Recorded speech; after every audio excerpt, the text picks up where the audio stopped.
How is everybody doing? And welcome back for another Strength Chat episode. Today, I have got a very special guest for you. I last spoke to this guy way back in episode 95. That is actually the most popular episode that I've published. So if you haven't watched it, go back and listen to that episode. Today, I am joined by the founder of the Vertical Diet. Today, I am joined by the one and only Stan Efferding. How are you doing?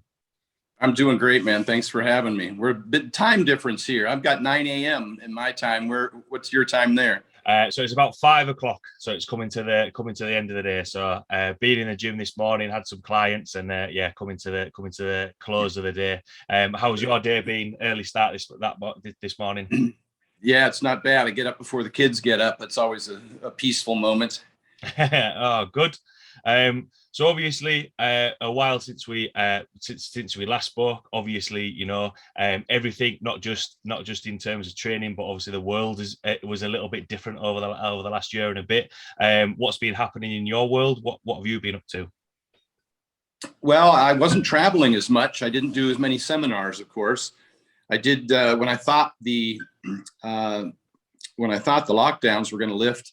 I jumped in an RV last summer and I traveled the U.S., continental U.S. I did 60 cities in 60 days. I visited all 48 continental U.S. states plus Washington, D.C. It was, I think, north of 16,000 miles in 60 days. Wow. That me and my good friend Bobby Summers took this trip, and we did seminars every night for 60 days, one in each state. Some states more than one, of course, and that was a heck of a trip. But then the lockdowns kind of reestablished the middle of that trip, and so we had to make accommodations, but we did manage to get a seminar in every state. That was probably the big trip. And then more recently, some folks may have seen that I've joined John Jones' training camp. UFC light heavyweight champion has moved up to heavyweight. And so I've been down there with him the better part of the last 4 months. I go down for 10 days and come home for 5, and just keep repeating that. It looks like that'll be another probably 8+ months before John fights early next year. So it's a long-term plan. We're working hard to make sure that he can gain the weight and maintain or improve his speed and agility and cardiovascular fitness so he can fight at that heavyweight. Oh, cool. That sounds you know, some new projects coming up, which is good. And how did you find the road trip? Because I think you were documenting that as you were going. So what was that like, doing seminars, night after night? Because that's something, you know, slightly different to then doing it in blocks and then, you know, having a little bit of a break. Yeah, it was more tiring than I thought it would be. I just thought, drive here, do an hour seminar, drive there. But the logistics of the whole thing was pretty time consuming. The seminars always lasted longer than expected, plus the training, and talking to folks. And so it was hurry up the whole trip. We were constantly under the gun for making time. But we met, over 4,000 people attended nationwide. We met an enormous amount of really wonderful people.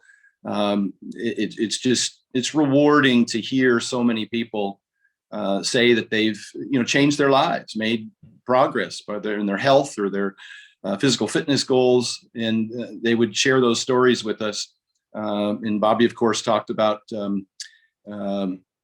he's a retired Army veteran. He was an Iraqi war veteran, a Purple Heart recipient, and he talked about the challenges of PTSD, depression, suicide, and we had a lot of folks that really resonated with that message as well. So it was extremely rewarding.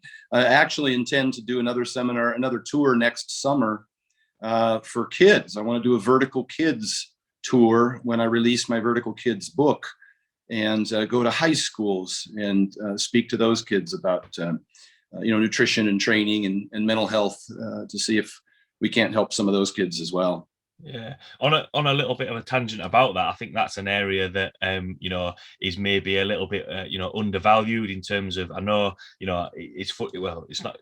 I've had this conversation with coaches in the gym, and there's actually been a school built not far away from the gym that I work at. So our whole thing is, we want to get involved with them, get them into the gym, get them learning how to do things properly, but also learn how to eat, a little bit better. Because especially with the lockdowns and everything, I think it's, a case of, I don't think, especially over in the UK, I don't ever think there's been a case where so many places are delivering food, and fast food is becoming, a lot more easily available.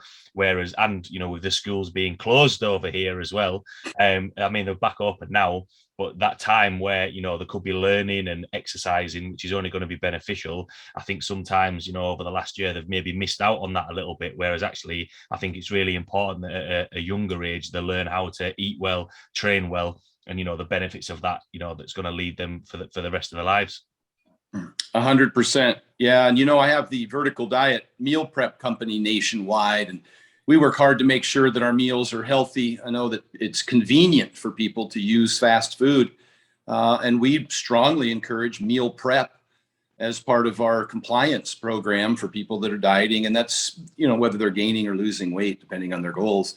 And so, we serve meals, and we've just worked hard to make sure that the ingredients are higher in protein, lower in fat, and just healthier overall, whole foods, as opposed to fast food. But sometimes you have to make accommodations. I've had many clients who can't or won't prep, and I have to guide them towards the least offensive choices at restaurant menus or wherever, room service or fast food, even if it may be. That's perfectly reasonable as long as you're making the right choices. Yeah, absolutely. And I think when it comes to food, there's always going to be a choice, and sometimes it's the world that we live in that sometimes, not everything is going to be exactly how you want it. There's going to be times where you're going to have to, have alternatives or make changes. In terms of the coaching side of things and the training side of things, how have you got on? Is there anything that you've had to change, or have you still been able to? I know obviously, the road trip that you did, but in terms of the clients that you're working with, has that changed at all, or has there been any challenges over sort of the last year or so? Well, I wasn't able to do as many seminars throughout the year other than that trip. But a lot of the stuff I do is online. A lot of the clients that I work with are remotely. They're all over the world. And so that really didn't change for me. The meal prep, of course, prospered because people didn't want to go to grocery stores. And so we did well serving, meals to their doors. So not much changed in that regard. The gyms closed down for a while. Fortunately, I had a garage gym. And so all my friends came over here and trained. I'm just shocked that our HOA, I'm in a little golf course community of retired people, and I'm just absolutely shocked none of them called the authorities, because we had the stereo blaring and we had 15 to 20 people pouring out of my garage into the driveway and onto the cul-de-sac, doing training every day for, I think it was better than 3 or 4 months maybe, that the gyms were closed down here, which I know is not a lot in comparison to what most people endured, but I didn't miss a beat that way. So I've been fortunate. Yeah. Oh, cool. I know there was it was lucky enough that a couple of my clients had garage gyms, so they could keep training. And I think for me, just grabbing some kit from the gym and trying to do, I think everyone just tried to make the best of it. And then, with gyms being back open now, I think people have realized that, yes, it's good for the training side of things, but just from a social and a mental aspect side of things, getting into the gym has been, really beneficial. And I think a lot more people are recognizing that, especially when they've been working from home. Oh, you're 100% right. Yeah, the mental health aspect, just the general well-being of just going in and exerting yourself. Plus, again, the social aspect. Bobby talked a lot about that over the summer to folks. It's kind of, he says, this is our religion. This is where we worship, at these gyms and amongst the iron. And we all share a common, foundation. I've always said brothers in iron, whether you're a powerlifter, a bodybuilder, a CrossFitter, a strongman, or even an athlete utilizing weights to improve performance. We all kind of communicate the same in there. We understand, what 135 and 2 1/4 and 315 is. That's, pound speak here in the U.S. But we all know what those lifts are and what they mean to us, whether it's the bench, squat, deadlift, clean.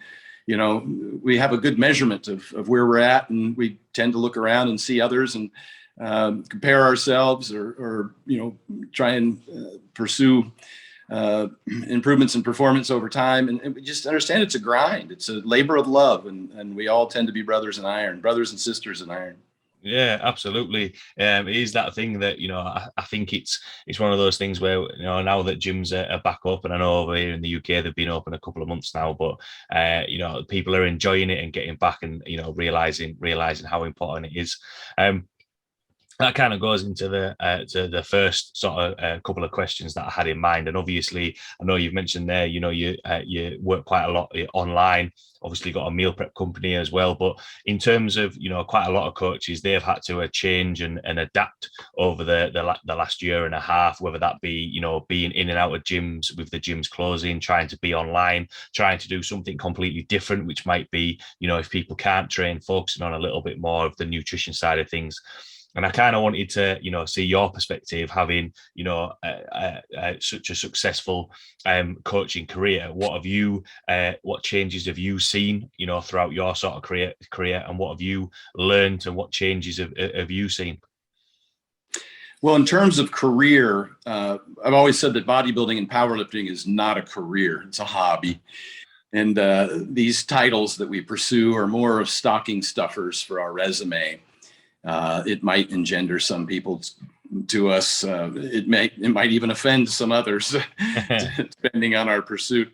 Education, obviously, is a huge component. I was fortunate to have studied exercise science at the University of Oregon back in the late 80s, and just continued learning. I've even, many years later, just a couple years ago, pursued my CSCS with the NSCA and attended, a number of very reputable seminars. So it's a constant education process. So in terms of a career, I think it's important to recognize that nobody's going to come hand you money because, or extremely rarely hand you money because you're a great bodybuilder, powerlifter, or what have you. The sponsorship opportunities are next to none. Even for great athletes, if they don't have a following, companies are really only rewarding those people who have significant audience. And so that might be something that you want to develop. But in the meantime, now that the gyms are back open, I wrote a book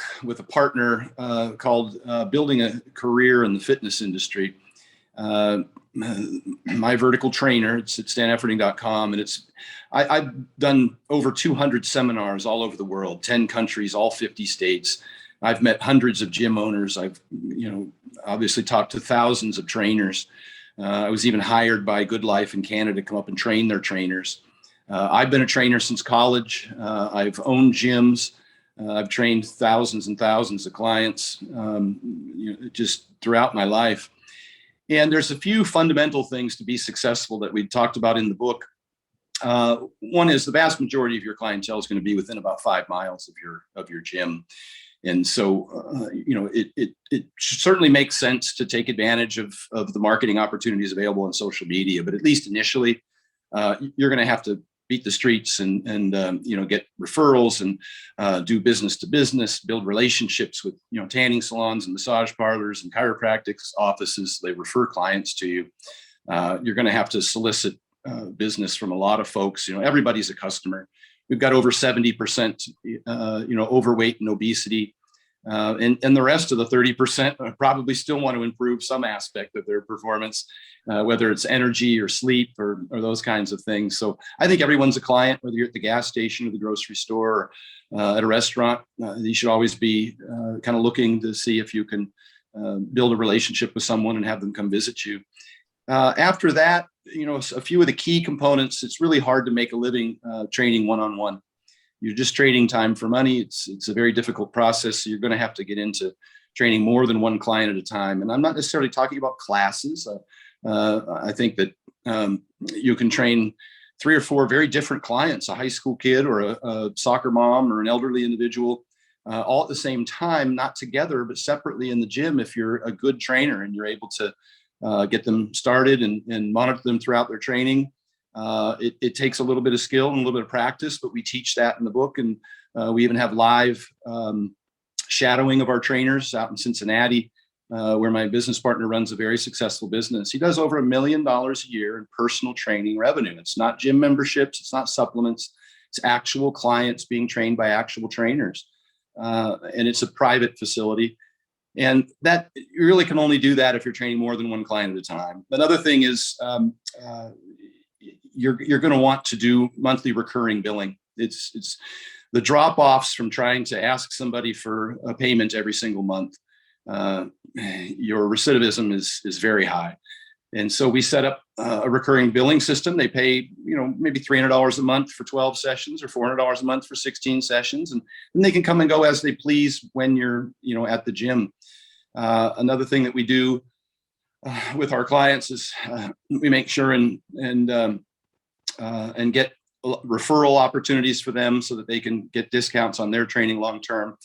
And training in a group like that allows them to have a lower cost per session while you get greater income per session. So it's a win-win. And so those are just some of the key points, some of the highlights. Marketing becomes a huge component of your ongoing success. That never ends in any business. I know it's the part that most of us in personal training hate the most, because we don't like being salesy and going out and asking people for, if they want to join us for training sessions. But we have a whole host of different helpful chapters and topics in there to anything from making sure you've got scripts to closing deals, just basically how you walk you through the entire program. So as far as building a career in the fitness industry, I've always just been, I think, very aggressive with the foundation, with the most important things. I'm not out looking for home runs. I'm always just, meeting people, engaging them. Sorry if I lost you there for a sec. Okay. It's just really important that you build relationships. That's what it is. Obviously, people want to progress in their training, but at the same time, they want a safe place that I think the environment fits their needs, and they'll make it enjoyable for them, so they'll be consistent. And a lot of our clients have been with us for 3 years, 5 years, even 10 years. It's a long-term career opportunity. It's not, like in college when I was just trying to get by and working part-time in the evenings or mornings as a trainer. It's not like that anymore. There's more people that understand the benefit of it long-term. It's not a means to an end. There's no finish line. We train people for life. And they become our friends. They have children. Those children grow up and train with us. It's pretty awesome. We attend their high school graduations and their weddings. It's really been a rewarding career, one that I have wanted to be involved in full time for a long time, but had a very difficult time making it a career. And I think now more than ever, particularly in the last 10 years. People have been able to, there's been more and more people participating in personal training and understand the value, and personal trainers have access to more information. So I think they're getting better in terms of the service that they provide and the results that they're giving their clients. And I think it's a win-win that way. Yeah. One of the key things you said there was, building relationships with people and, having an environment where they feel comfortable and training. And it's interesting when you mentioned about sort of the small group training, because I think sometimes, when you're talking about a lot of people sometimes want to train at the same time. Like you mentioned, some people want to train on the morning, like before or after work. And there's only so many, one-to-one sessions that you can get in there. Whereas actually the group sessions, I think, is, where a lot of the fitness industry and coaching side of things is gravitating towards, because, one, I think people enjoy training in a group. There's the competitive side of things that, that guy's, squatting that, she's deadlift that amount. And there's that competitive side of it, but also the fact of, you feel a part of something, you feel a part of a community when it's the same people training at those times. And as well, from a business point of view, which is, only going to be beneficial rather than, getting a few more people in a session, as opposed to trying to do more hours, because there's only so many hours, during the day. One thing you mentioned there was, about, first starting out as a coach and speaking with people. Do you think Obviously, when you mentioned when you were first starting coaching, on a morning, on an evening, and now with social media having blown up massively, do you think sometimes the skill of actually, walking the gym floor, building relationships with, physios and physical therapists can sometimes be lost a little bit, and people focus too much on the online side of things, on the social media side of things, compared to, when you first started coaching, where it was a lot more about building relationships? Absolutely. And as you get to focusing on money, you're kind of looking at volume. And so that's when people will start doing, things like boot camps. And I think you lose some of the one-to-one relationship building.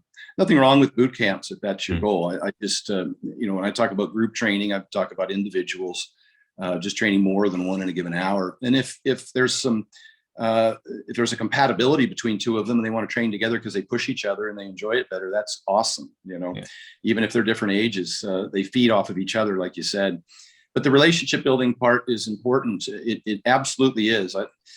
And I fought it for many years. I didn't want to get involved in all of the personal part of it, but it's a huge component, probably larger so than the physical component is the psychological component of training, particularly compliance long term, because we know that progress stalls over time and people tend to go back to their old habits, and they just need a lot of encouragement, and in many cases they just need a place to come and vent a little bit. They build a relationship with you such that they can talk to you about things that they probably aren't able to share with other people, and it helps to unload some of their stress, which is a huge component of health.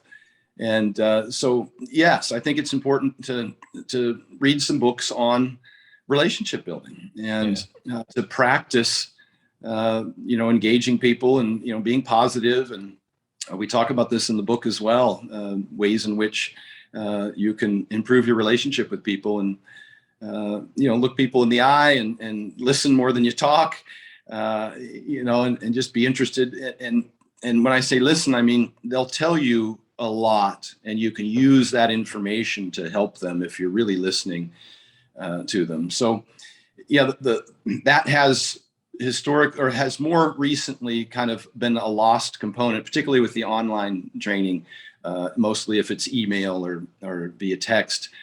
You lose a lot of that. It's hard to keep an online client for an extended period of time because you don't build as close a relationship with them. So that's going to be, I think, a big part of it. If you don't enjoy people and you don't enjoy talking to people, that might not be the business for you. So you have to be careful about what it is you're signing up for. Yeah, absolutely. And I know for me, especially during lockdown, having video calls with clients, trying to keep that. I know there's only so much you can replicate between, over a video call, but you can still, like what you mentioned there, you can still listen, you can still ask questions, and I mean, I remember during some of the lockdowns, a lot of my clients just, were venting, and in terms of, they were sick of being locked down, they wanted the gyms to open and all those sort of things, and then actually once they've done that from a coach's point of view, they can feel better, and then you can start putting strategies in place that help them, which ultimately is the goal as a coach. When we're mentioning about building relationships, and it is true, it's that the hour that they're coming into the gym to see you is an hour where they're not getting pestered by work, and they can unload a lot of stressors and have fun and enjoy that time.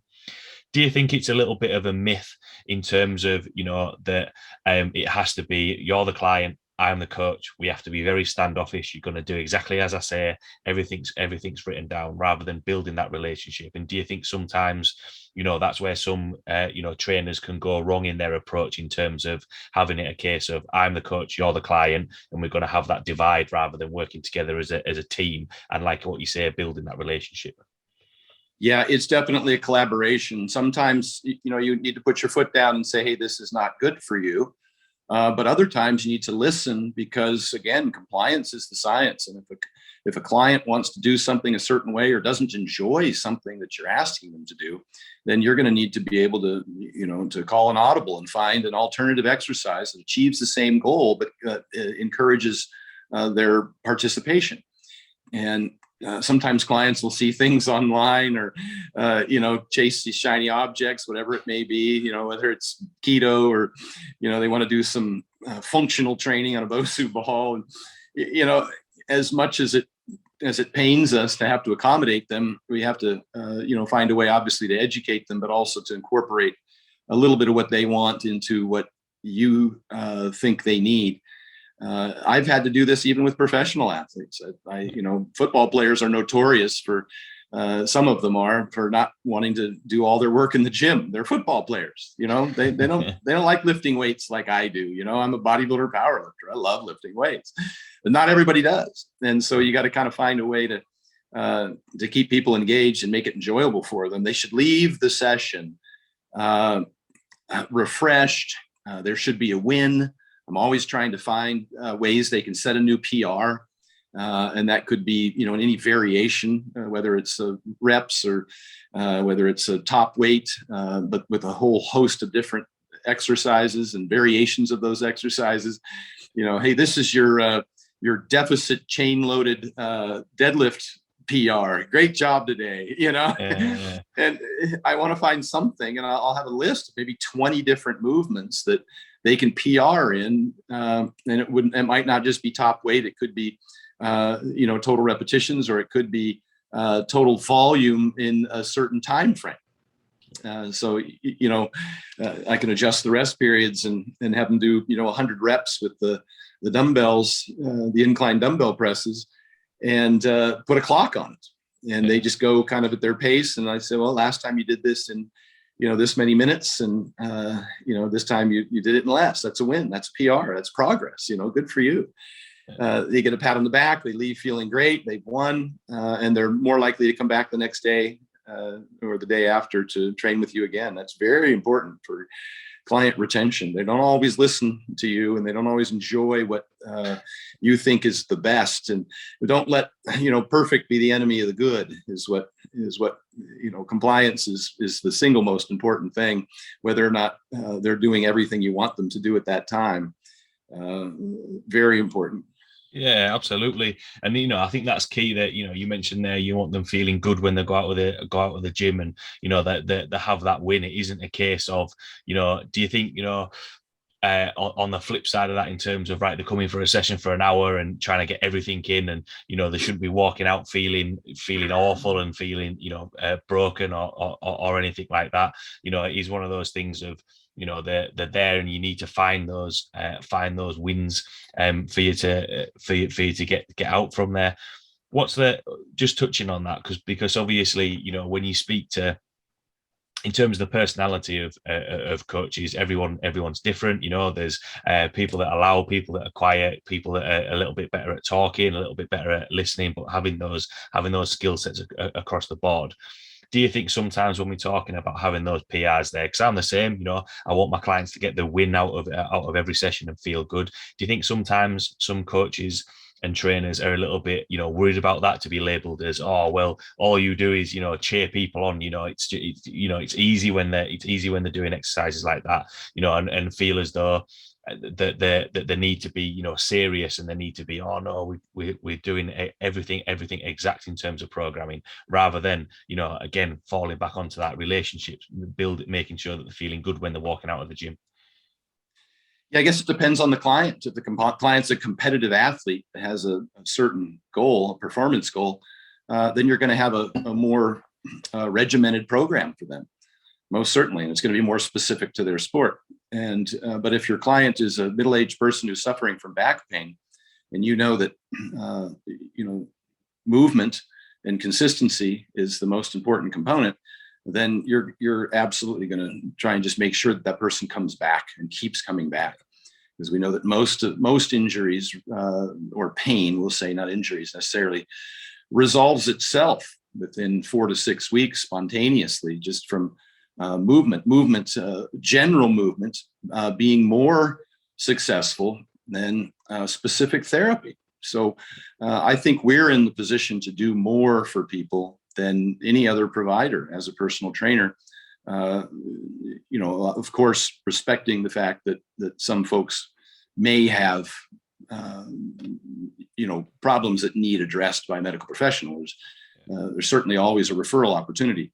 But generally speaking, if you can keep people moving, then they're going to perform better. All their health's going to improve. If they can lose a little bit of weight, and we might not be big fans of doing a ton of cardio, but if we can get them moving consistently and get them to adhere to their diet a little better, and they lose weight, 95% of all health benefits are realized simply from weight loss itself, irrespective of the diet or the training program. So if you want to improve their lipids and their blood pressure and their blood sugars and their cardiovascular fitness, then just make sure they comply. Make sure that they send you pictures of their meals.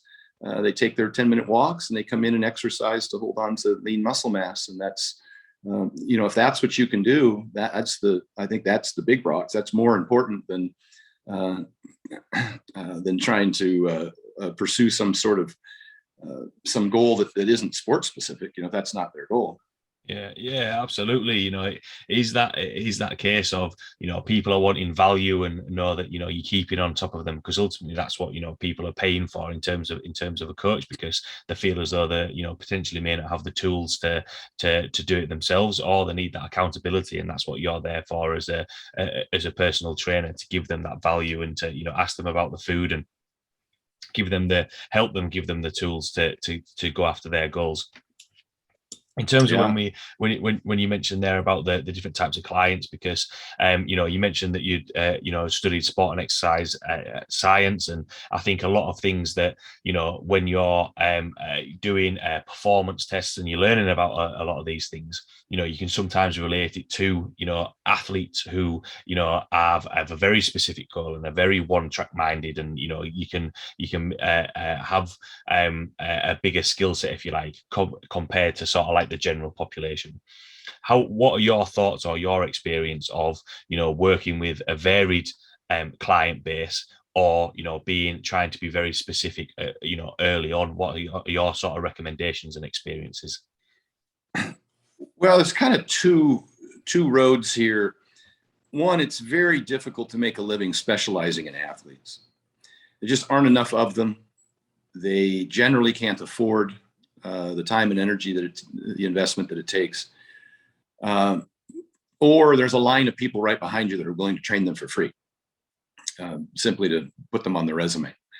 That's a very difficult business to be in, specialization. That's why I like doing Gen Pop. I like dad bods and soccer moms. I like business professionals, because they pay consistently, and there's more of them, and they can afford it. And so, in terms of finding a clientele, that's important. But I also think that you should do what you're good at, instead of trying to be all things for all people. You don't want to have a powerlifting / bodybuilding / CrossFit / just every gym you can imagine. If your goal is to open a gym, you don't have to specialize necessarily, but find out who you are and work in that space so that people come to you for your expertise in that space. You can do CrossFit, do CrossFit. That if you want to be a powerlifting coach, be a powerlifting coach and appeal to that clientele. You can benefit a large swath of the population. I'm not talking just about athletes, but do what you believe in, do what you're competent in. Hopefully something you've competed in or trained at a with some intent of getting better at it. I've often said that you should have competed in some sort of sport that requires weightlifting to make you better, so you can actually help people make progress, because you learn a lot in the process of lifting. And so, I know that my business partner, Matt, actually requires all of his trainers to compete in something, whether it's CrossFit or powerlifting or bodybuilding. They all have to compete at least once a year, because the process of training for that, or just pursuing a goal, it really, I think, helps you understand your client better, help them meet their goals, able to overcome plateaus, realize what obstacles, will pop up along the way, just the whole experience. And so I just think it's important that you invest your time and energy into what it is you're trying to provide for your client. That's your prescription. We prescribe weights, lifting to people to get better, whether it's performance or general health or body composition. You should have some ability to work with, an understanding of what it takes to make progress there. Yeah, absolutely. And I think it is that case of, I know for me competing in I'll be 20 minutes. Competing in powerlifting, it is a case of, right, I've done it, I've followed a program, I've been on the platform, and you can like understand how it feels, and not asking people to do something that you wouldn't do yourself. 100%. Which yeah, exactly. I think it's important. Just touching on the training side of things, because especially with the online side of things, and a lot of people putting programs out there, which are just quite generic programs and trying to go towards the masses. Do you think, again, because you mentioned it a little bit about being a little bit more money focused, being that if you throw something out there, a lot more people are going to get it, rather than, which I thought was really, really important that you said, having that belief system and doing something that you believe in and value in, which matches your philosophies, rather than trying to sort of, throw everything out there, which doesn't add that as much value. Well, a plan is better than no plan. And most people don't have the knowledge that we have, and they need some direction. But there's many paths to the same destination. And so be cautious that we don't nocebo someone by telling them, hey, this is the only way to get there. Yeah. Because again, compliance is a science. The best exercise is the one you'll do. The best diet's the one you'll follow. And so we got to work with the client, listen to the client. So give them a plan, one that you feel is effective for most people. And then you'll have to get feedback from them and customize it over time. It's true with a diet. It's true with a training program, that you'll have to be able to measure their results and then make adjustments. So yeah, templates are a great start, but a good coach will monitor their progress and make adjustments ongoing. And, templates are great, like you said, for, providing something for a lot of people. It's a good income opportunity. And that's not that you don't believe in your foundation. I certainly believe in mine, but I know that people respond differently over time, and they're going to need some help.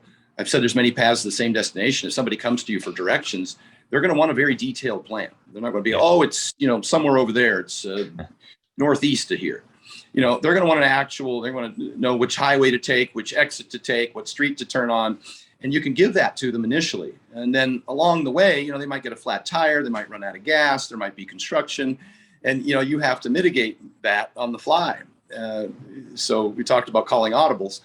And that's true with diet, it's true with exercise. There might be an injury, with nutrition, they might veer off the path, or they might have some digestion issues, or, things happen, some compliance issues.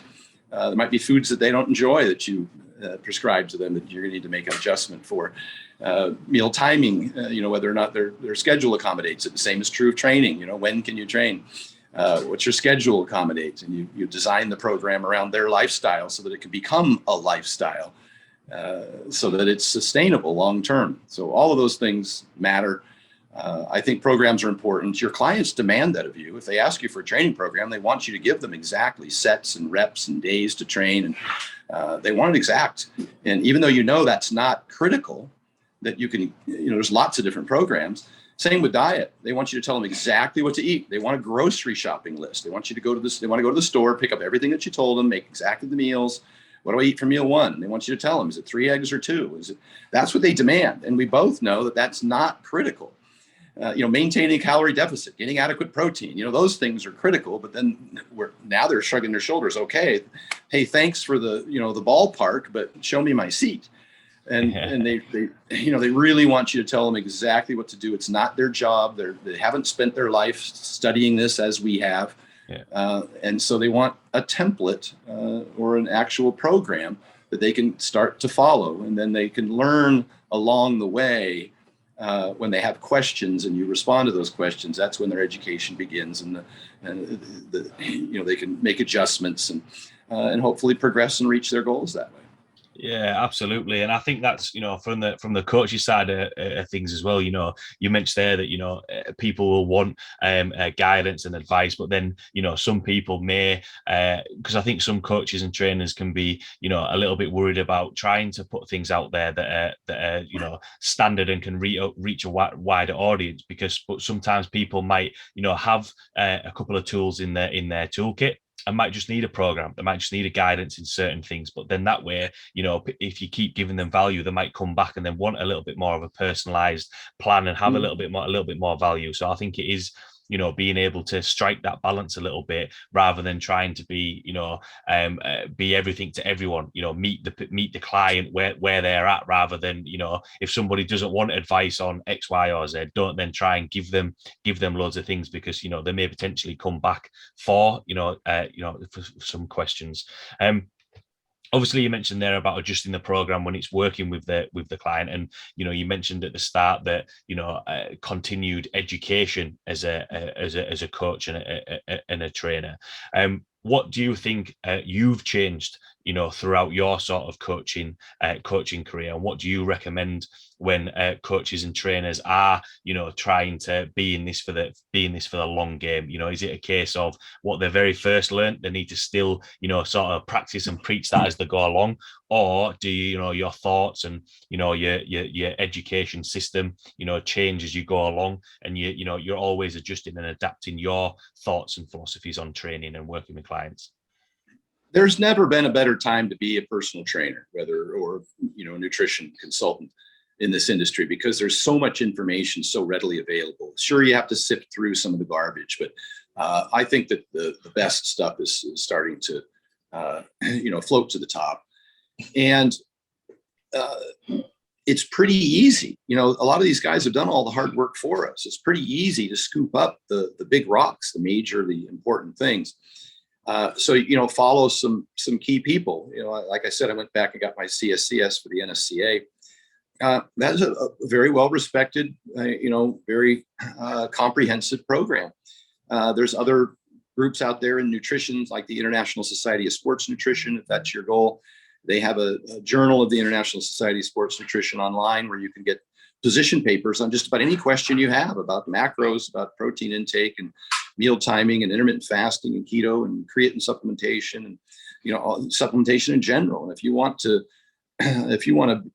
learn the most important parts of any of those questions, just go through and read their position papers. It won't take you but a couple of days, at most, and I print them out and I highlight them, and sometimes I copy some of that stuff and I give it to my clients. I've gone through and that's kind of how the my Vertical Diet 3.0 ebook evolved. When I was working with clients over the course of the last probably 12, 13 years now, I would send them out of my iPhone a note that I had built over time, answering each question that I had consistently gotten from my clients about sleep, about hydration, about nutrition, about digestion, about hormone optimization, exercise, obviously hypertrophy and strength training, etc. And this thing just kept expanding and expanding and expanding, things that I wanted all my clients to know, the foundation, the fundamentals, things almost everybody should do or think about as they, entered a program, whether it was, recreationally or professionally. And I started attaching links to articles and videos that took a deeper dive, explained it better, gave them the science behind it. And so this thing just kept growing. And after 6 or 7 years of continually adding to this document and sending it to my new clients, and asking them to read over it carefully and referring them to it when they had a specific question, I compiled it all and put it into the Vertical Diet ebook. And then that ebook evolved, version 1, version 2, now version 3, by adding and expanding and deleting, and based on updated research and of course my personal experience and that of my clients. I've answered over 50,000 DMs in the last 2 years, and so I have a pretty good idea of what people need to know. And I have some some pretty good information to give them. I'm usually copy and pasting because it's the same questions, the same general group of questions over and over. And then I ask them for their feedback on how they responded. And it gives me good information to supply other people who have a similar circumstance. And so that kind of thing, if you want to start with mine, I partnered with a registered dietitian who's got a PhD. He was head of the dietetic department for UNLV, and we went through it step by step, added over 200 peer-reviewed published research articles. I've continued to update, the information. But that's a hell of a start. There's also some other great resources out there. Dr. Lane Norton does a fantastic job. I've read his books. Dr. Mike Israetel from RP Strength does a great job. I've read his books. I joined Mass Research Review. I've been a member of theirs for damn near 3 years. I've had Greg Nuckols on my podcast. They're brilliant. You can read through all their information. That's a good one to be a membership of. Alan Aragon in nutrition is very sensible. Been doing this for a long time. I got his AARR, Alan Aragon Research Review, that I read monthly. There's so many really high quality, academically qualified. I went to the Barbell Medicine Seminar with Jordan Fagenbaum and Austin Baraki. They're MDs that compete in powerlifting and provide an extraordinary amount of information. Those are all great resources that people should dive into. Now, the information that I've accumulated from those people has taken hundreds and hundreds of hours and thousands of dollars to attend seminars and to read all of their stuff. And, I've drawn from all of that and tried to bridge the gap between, the information and the execution of that. And, just to make it easy on people, I don't try and complicate things in my ebook. I try and just boil it down to, okay, here, what can you do today? And here it is. And so there's some value in that for having someone else having done all the research and visited and spoken to all these people and read all their research and watched all their videos. Not everybody is inclined to do that. They don't have the kind of time we have. It's not their business. Maybe not even their interest. They like nails on a chalkboard. Whereas I love this stuff. Every time a video comes out from one of the people I follow, I'm watching it with a notepad. Dr. Peter Attia. I've watched 100 hours of his interviews with some of the leading professionals all over the world in a whole host of different topics. And I take notes. I boil that down. I make references, and I put that in the ebook and say, hey, if you want a deeper dive, here's an individual who's a lifelong PhD researcher on the topic. And what's interesting is after an hour and a half interview of one of these professionals, you end up with about 2 minutes worth of actual information that you need to know. So I put everything into checklists rather than trying to explain everything to the degree that these folks do it, which I couldn't anyhow. I rely on their expertise and knowledge. And at the end of the day, I've got like a little 5-item, boilerplate. And I'm like, here you go, do these 5 things. Yeah. That's the way my brain works. If the video is over 10 minutes, I'm on 1.5 times speed. And if I'm not getting some good information, I'm off to the next thing. So it's almost painful for me to sit and listen to these 1.5, 2 hour long interviews. But if the individual being interviewed is of extraordinary academic regard, then I'm going to listen. But honest to God, at the end of the day, I've got less than 2 minutes worth of actual information written down onto a 5-point bullet point thing that's what I put in my instructional for people. I'm really cautious, even in my seminars, when I try and give as much of this information to people in a 90-minute window. My friends will say I water the lawn with a fire hose. And I feel like I'm dummying it down to just the important points, the checklist items. But there's so much, you talk about anything and it just starts to spider web, and you have to be careful not to get too far into the weeds, but at the same time to provide some sort of detour so people don't get distracted by shiny objects and popular social media topics at the moment. So yeah. Absolutely. You mentioned it there. It's one of those things of, right now it's a really good opportunity for people to, get started as a coach, as a personal trainer. There's a lot of opportunities out there.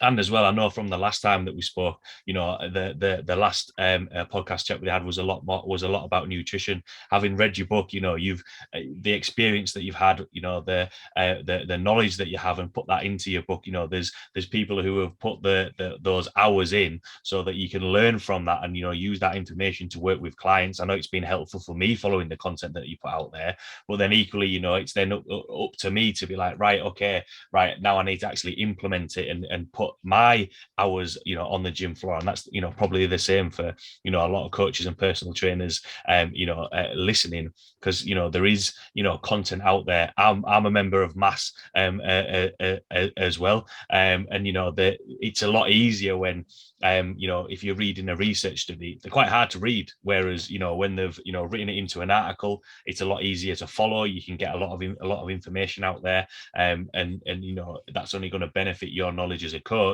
But might not use all that information when you're speaking to a client, but you've got that knowledge there, and you can point them in the right direction if they ask you a question. Probably the last question to ask to round everything up. Obviously, we've spoken a lot about building relationships, developing as a coach, a long-lasting career, the training side of things, and nutrition. But for everyone listening, for coaches and personal trainers listening, what would be your take-home points or words of wisdom? Wow, I think we covered a lot of it. I just keep finding the resources that provide the best information out there. Obviously, the academically qualified individuals who have practical experience, both competing and training other athletes. I've mentioned many of those names just now. It's a great start for folks. And then not to get too distracted by, and it's easy to do, by the social media. Everybody's got a new program out there where you can make tons of money online. There's no problem with marketing yourself, but you'll find that probably the most successful, consistently successful trainers are those that focus on their 5-mile radius. People aren't going to drive much further than that. And be really aggressive about marketing yourself locally amongst those people. And making a post on Instagram is rarely going to find you the next local customer. It just doesn't talk to your target market. It's more of a, like, if somebody knows you and goes to your website, that's great, but your website isn't a marketing tool. You have to have engaged the customer and then direct them there. Yeah. It's not like people just find it and they're like, oh my gosh, how did I discover this guy? So you have to be a good marketer. Marketing is 90% of the game. And by marketing, I mean, you have to go out and engage people. You have to shake their hands. We talk about the reasons why you don't hand people business cards, because the closure rate on that is very poor. You engage them in a conversation. You spend less time telling them about you and more time asking them about themselves and what they need, and then provide them a solution and have a script that gets them to come see you at your gym, whether it be a free week or a consultation, and then hand them your phone and ask them for their number. We learned that in any business, to ask for the sale and to get their contact information and to set an appointment, and then to follow up with a reminder, and then meet with them and do your best again to get them to express their needs, provide them a solution, and then ask for the sale. And that's the process that you're going to have to get comfortable doing over and over again, or you'll always flounder in this business, because we don't like marketing. We like lifting weights, and we like helping people lift weights, but you got to get them from wherever they are into your gym to train with you. And that process takes a little bit of practice. You're going to have to knock on some doors. You're going to have to, have some conversations and listen to what people's needs are and be able to provide them solutions. Good words of wisdom to finish on. Thanks a lot, Stan, for taking the time to jump on the podcast again. It was awesome chatting to you in the first episode. Awesome to have you on again. If anyone's got any questions about the topics that we've chatted about today, I want to see the content or the products that you've put out there. I know you've mentioned your book about developing a long-lasting career in the fitness industry. Where can people find you or reach out to you? Everything's at Stan Efferding. My website is stanefferding.com. My Instagram is at Stan Efferding. My YouTube is Stan Efferding. Lots of great information there. Give you links to my ebooks, links to my meal prep company. So you can, and there's lots of great free YouTube information, seminars, interviews, if people have the time and the energy to sit and listen to all those. Otherwise, it's very easy to follow and very comprehensive and step-by-step in the ebook, as you're aware and as you've stated. So I've tried to make it as easy as possible for people to navigate this. Awesome. Thanks again, Stan, for taking the time to jump on. Really, really appreciate it and enjoyed catching up with you again. Thanks a lot to everyone listening, and I will see you all next week.